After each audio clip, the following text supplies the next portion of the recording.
Who's your emergency contact? Who should we notify in the case of death? Welcome to the USP, where I've spent the last 2+ decades of my life. Today I'm getting ready to go to your funeral. You know, my friend Paul Amma, aka C-Nut.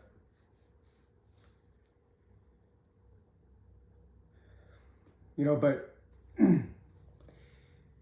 just thinking about the event that's coming up later today is bringing back memories and reminding me of all the friends that I've lost along the way. All the people that I've known in the penitentiaries that weren't able to come home, and some that are still there yet that are gonna die in there because they got 3 life sentences, because they got 120-something years. You know, and the person today that I want to share with you is a man by the name of Black Bob for the Mexican Mafia. You know, when I first went fishing the Lompoc, they put me in M Block. And M Block had all the heavy hitters. So I'm just a young kid in there with all these OGs, triple OGs, you know, big homies of different organizations. And the one guy that everybody always talked about was Black Bob. You know, through the course of his career, he's made a name for himself, and he's a legend in his own right. It didn't matter if you were white, didn't matter if you were black, didn't matter what gang you were, you knew who Black Bob was. You know, one of the stories that was always told about him was an incident where he killed one of his brothers. Now, I don't know all the details that came about that led up to the incident, because some of them, you know, depending on who you heard it from, you know, on one story I heard that, you know, the guy went out to cop some dope, came back and and when Black Bob was asking him, you know, what's up, what's going on with it, he was like, oh, I couldn't shit it out yet. And it just kept going on and on for a few days until Black Bob got tired of it. But another story about the same incident was that the dude that we're talking about was fucked up. You know, maybe he was foul in some way. He did something where, you know, when you're part of the organization, you can't just hit one of your brothers without permission from their committee. You know, these organizations, whether it's the Mexican Mafia or the Nostra Familia or Texas MA, TS, and so on and so forth, to get a sanctioned hit, you have to have permission. You can't just take it upon yourself because of a personal beef. So Black Bob went through the change of command and got a green light. And when he got the green light, the story goes he went into the cell and butchered dude. You know, slaughtered him. They said blood was everywhere. You know, but after the dude was no longer alive, they said Black Bob went in and cut up his gut. You know, cut up his stomach and went into his gut, into his intestines, and pulled the dope out of it. You know, I believe this story is true because, like I said, when I went into Lompoc, I'm just a young kid, and they put me in an M Block with all the heavy hitters. There was a handful of other black hands that was on the compound, but the name that you always heard about was Black Bob. You know, there was Topo, Beto, Gato, Ruben, and a couple other ones that were in line to be made. But, you know, like, the reason I'm sharing with you, I end up building a really cool rapport with Black Bob. You know, when I went to the shoe, you know, I got in a fight in the Unicorn, I got hit in the head with a hammer, and I ended up being in the shoe for about 6 months. But during the time that I was in the shoe, the yard went dry. You know, they had a white dude named Patches that told on the CO, Vega. And the reason I can say the name Vega is because he's already pled guilty to introduction, got 2 years or whatever, but he was like, man, he didn't give a fuck. Because I guess one of the homies, when I was in Florence, ran into him on the air flight. This dude was a CO, but he was cool as shit. You know, he was bringing in the packet. But where he fucked up was he started dealing with everybody, and everybody on the yard knew that he was bringing shit in. So when everybody on the yard knows you're bringing shit in, eventually it's going to get to the wrong person, and the wrong person was a white boy named Patches. End up telling on him or whatever, and they took him off the yard. So while we in the shoe, the yard was dry. But me being in the shoe, me and Yano, we was in the shoe, we had dope. You know, because there was dudes in the shoe that had it and whatever. But, you know, there's no secrets in the penitentiary.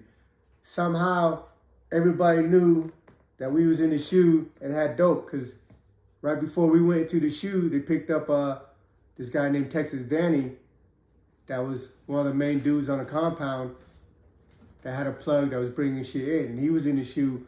They all worked in the dental lab. The story that I shared with you when I, you know, brought back 2 balls of heroin from the dental lab. Well, he was in the shoe with us, and he still had whatever he had, and he broke us off, you know, because we were neighbors. So when we came out of the shoe, you know, by this time we were all in F block because they had to close down M block because of the riot in TI. So we was all in M block. We was on F block at this time, and when we came out of the shoe, we got swarmed by everybody. Like, man, you guys got papers? That's what they call papers. You know, you take a gram and you break it down into 100 pieces, and you sell them for $5, $25. And you know, me and Yano been in the shoe the last month, just nodding off. So when we came on the compound, the yard was dry. And everybody's like, oh, you got papers? I'm like, nah, we don't have nothing left, you know? But they knew that Black Bob had dope. You know, he was on the second tier, just about 3 cells from my homeboy Billy. So all these dudes, they were coming to me like, hey man, Black Bob got some dope. I'm like, yeah. He goes, man, go ask him if you can buy a couple papers from him. And I'm like, why don't you motherfuckers go ask him? Oh man, you know, they were scared of Black Bob. You know, a lot of people were scared of Black Bob. His homeboys were scared of him. Other races, they just didn't have the rapport that they can approach him and ask him, because, you know, he doesn't sell dope. You know, he's the main dude. He does dope. So they were like, man, can you just go over there and ask him if you can buy a few papers or whatever? And I'm like, all right, whatever. You know, I got a lot of respect and a lot of love for him, and even, you know, a sensible level of fear, but I'm cool with him. I'm not afraid of him like that. You know what I mean? So I went over to his door, knocked on his door. Black Bob sitting on the bunk. He had a cellophane, you know, one of some Saran wraps the size of your palm, and it was all gooey with dope. And he's playing it like Play-Doh. You know, he's smashing it together, pulling it off, trying to make a ball into it. So I knocked on his door. He looks up at me, and I was like, hey, what's up? What's up, big homie? Yeah. Oh, hey, what's up, Mesa? You out? What you want? What you want? I said, hey, I'm just wondering if I can buy a couple papers.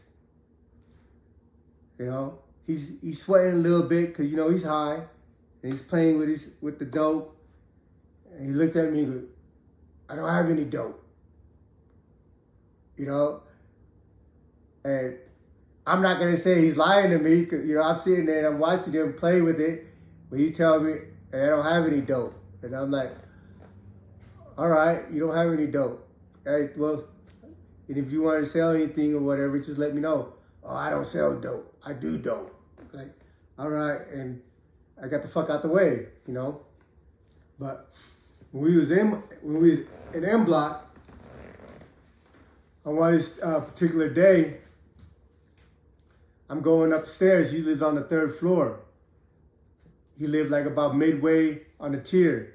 And my homie Billy lived about 4 cells from the back. So I'm going up there to go, chop it up, hang out with my homie Billy Leon from Utah. And as I'm walking past, I see Black Bob. He's in, he's got his khaki pants on, but his shirt's off, and he's shadow boxing. Like he's sweating, like he's on a good one. He's over there in the cell, just shadow boxing. So when I walk by, I see him.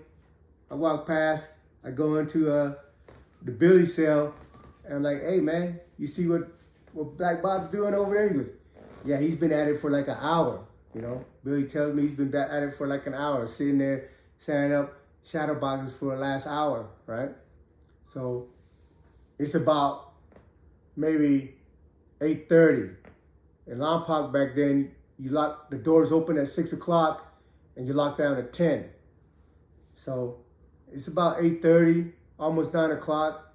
And me and Billy decided to, just like let's make a little snack before they rack in the door.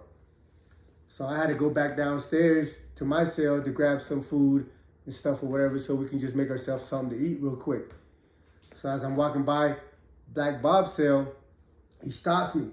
Hey, Mesa, come here. I'm like, hey, what's up, big homie? What's up? What can I do for you? Hey, go tell one of my homies to come up here. I'm like, who? Who do you want? Oh, it don't matter. Just go tell one of them to come up here. So I was like, all right. So I go down, I hit the stairs, and the first Sereno I see, I tell him, hey, Black Bob's looking for you, right? I don't know what he want him for. He's like, what does he want? I say, I don't know. Homie, he just said he's looking for you. So the dude goes up there, whatever, and I go down to my cell, grab my little food, grab my bowl or whatever, because we're about to cook. And as I'm coming, because, over in Lompoc, it's an old prison. So, and in M Block, the cells are back to back, and it's a long ass tier. It's 3 levels. You can live in Lompoc for years and might not see everybody in the block because, they have 3 shifts of Unicor.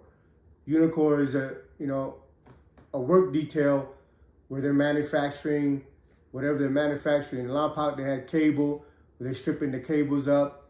They had a paint shop, and they had print. And so when I go back up the stairs, I walk past Black Bob's cell, and I see him.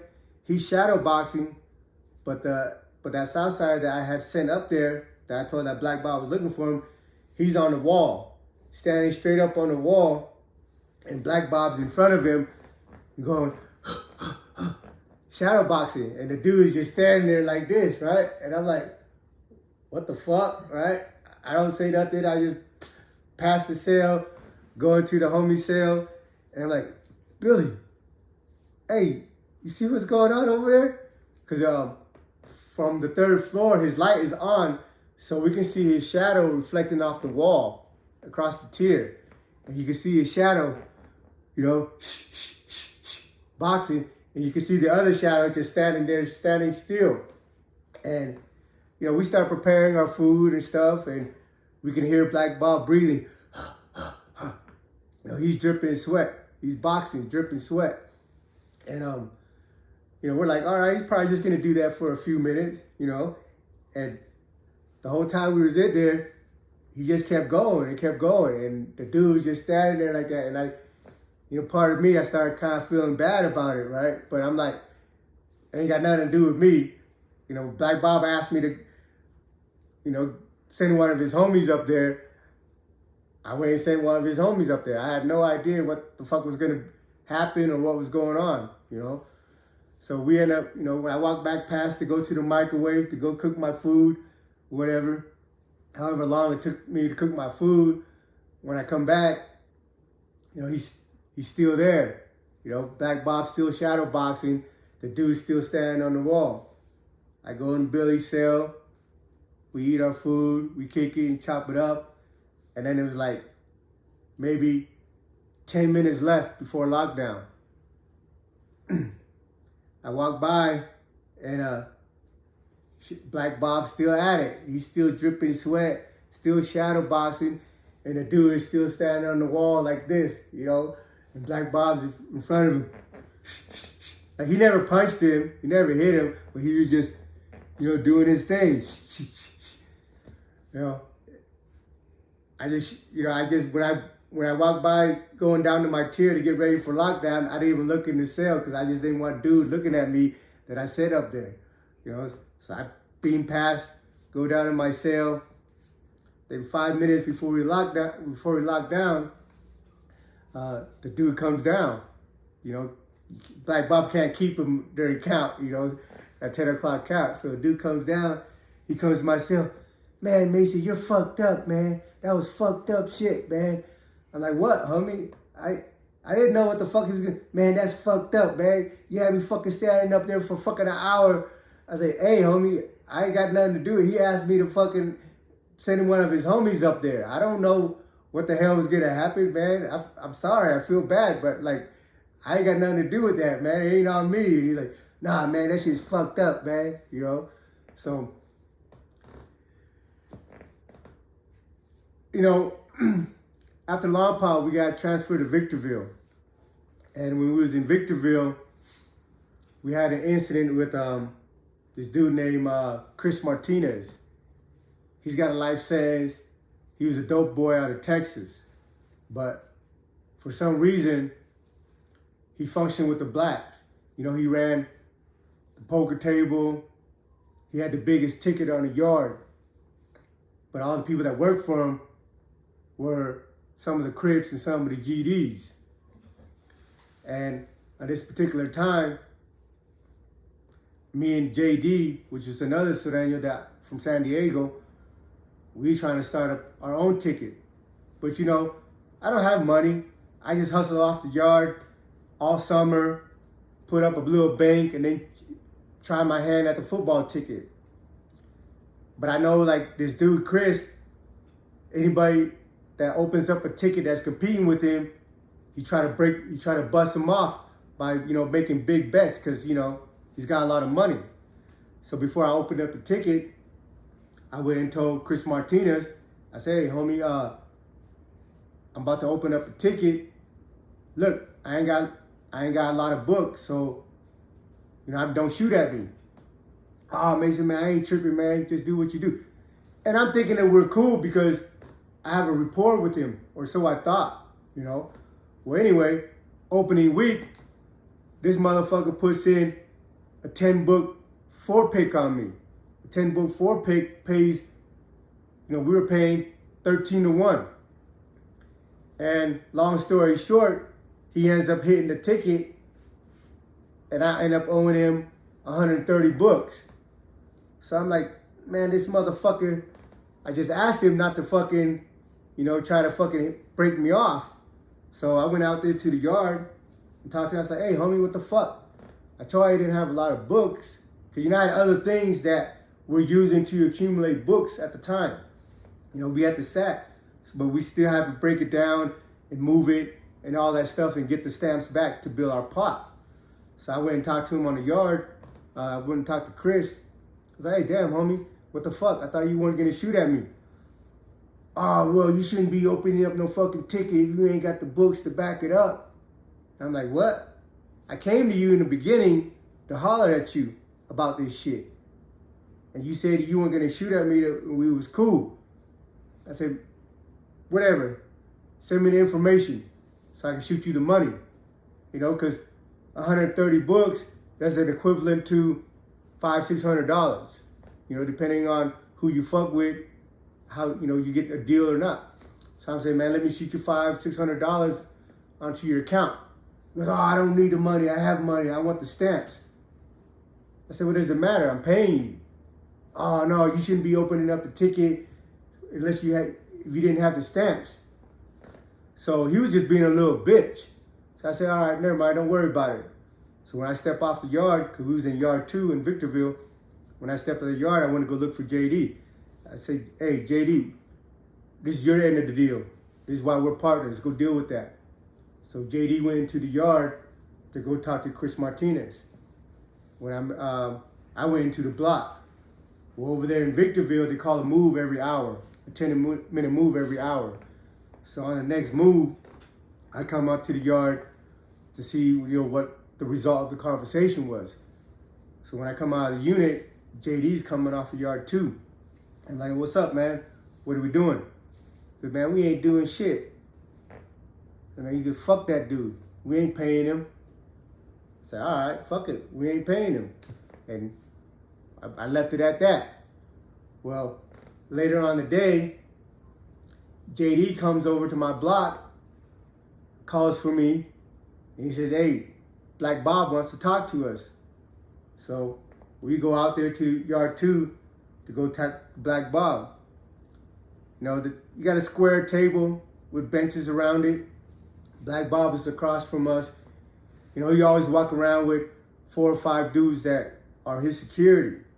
So me and JD sits down, and Black Bob is asking us about this dude, Chris Martinez. And he's like, hey, who's eating off of him? And we run down like, yeah, he runs, because everybody knows what everybody's doing.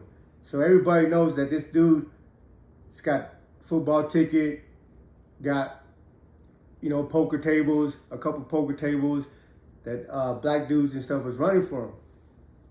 So he's like, well, why the fuck he feeding the homies? Because, he's Mexican, but he's from Texas. But for some reason, he didn't want to associate with other Mexicans on the compound.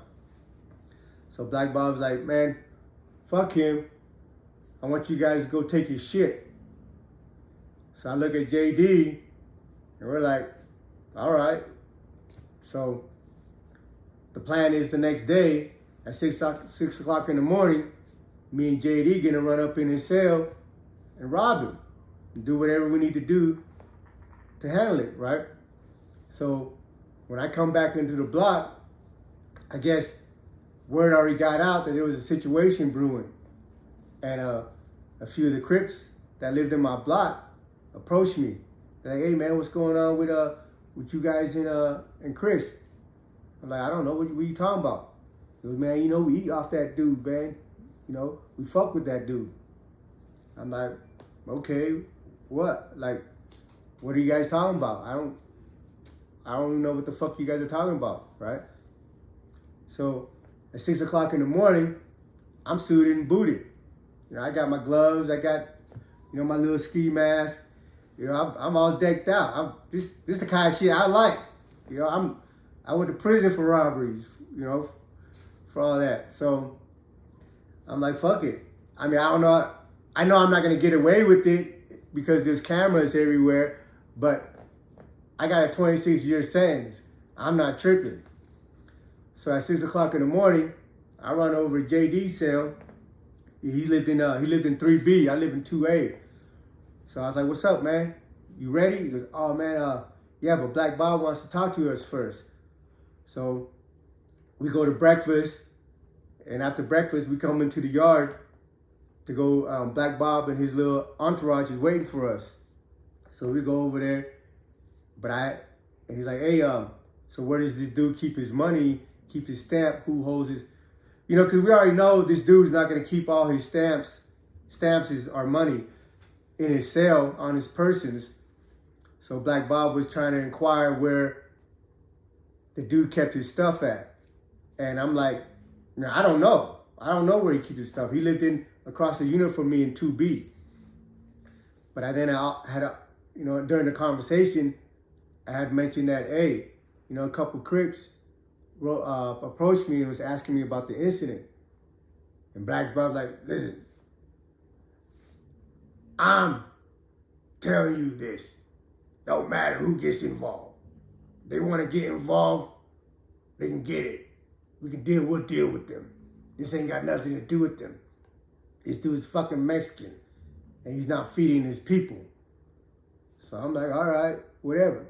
But while we were in the on the yard having a powwow, I guess SIS came, because Chris Martinez was still on the block, came and picked up Chris Martinez and locked him up in the shoe. And so long story short, nothing happened from that. But a few months later, Black Bob got ill. He got sick. And I think he probably died of, and ended up dying, ended up going to the hospital and not coming back. And I think he died of hepatitis. And, after he passed away, the SIS allowed all of his homeboys to go out there, and take group pictures and stuff. Like, they came and asked me if I wanted to go out there and take pictures with them, but I declined because, for me, I can walk in a yard. And I know if I take pictures with known affiliates, then they're gonna label me as an associate, and that might prevent me from getting closer to home, or if I get in trouble and I get transferred to another yard, and the yard might be a Norteño yard, but they see that I got pictures with Mexican Mafia members, they might feel that I'm associated with them and not let me on the yard and keep me in the shoe. And I'm not part of their gang. We're friends. We're not, I got close to a few of them, but I got close to a lot of people from different organizations through the course of my bid. And I've already made it known that, my relationship with you is on a personal level. It's got nothing to do with no gang. It's got nothing to do with race or anything like that. And I've been fortunate through the course of my bid that they've always respected that. When I did time in California, I got close to the people on the compound. And the people that was on the compound in California were Bay Area dudes, Crips, Bloods, BGF, Sureños, and a Black Hand. Later on in my bid, when I went to Beaumont, they had, Texas Syndicate, Texas MA, Aztecas, Norteños, GDs, Vice Lords, and I built rapport with individuals while I was over there. Because, being Asian, I'm in a unique space as far as the federal penitentiary is concerned, because these guys in the penitentiary, when it comes to Black, whites, and Mexicans, they have a lot of animosity, a lot of hatreds between these groups. But me being Asian, they don't have that animosity towards me. And also, my car, the Asian Islander car, wasn't considered a threat because we're not an organized gang. But we handle our business when it comes time to handle our business, but they know that we're practically neutral. Us and the natives, we're neutral. So through the course of my bid, I've been able to maneuver and conduct business and associate and become friends with all these different people. But the reason I shared this story with you is just to pay homage to all these men that come before me and all the men that are still incarcerated that are not coming home. And those are the ones that passed away. And I always repeat that regardless how you feel about the choices we made in our lives, that these men are deserving our respect. They bought into something, they signed up for something, and they stuck true to it until the death. Somebody made a comment on when I shared the Norteño stories that, their gang is different, that there is no retirement. Doesn't matter if you're 60, 70 years old. If you're called upon, then you're called upon and you're expected to carry out your duties. And it's absolutely true. When you sign up with these different organizations, it's blood in, blood out, homie. You got to spill blood to get in, and they're going to spill your blood when you try to get out. And part of the purpose of my video is just to open your guys' eyes to things that you might not understand and realize. It's not a game here. People's dedicated their lives to this stuff. People are living and dying by this stuff. And if you're not prepared for that, stay the fuck out the way and don't get involved. Because if nobody else knows what you're made of, you know what you're made of. You know what you can handle. You know what you're capable of. And when signing up with these families, you know the expectation. And if you can't live with it, if you can't deal with it, if you ain't willing to bind your life to it forever, stay the fuck out the way. Because you're either gonna end up there's only two places you're gonna end up. In a little small box that's 6 feet underground, or a big box with gun towers around it. Welcome to the USP.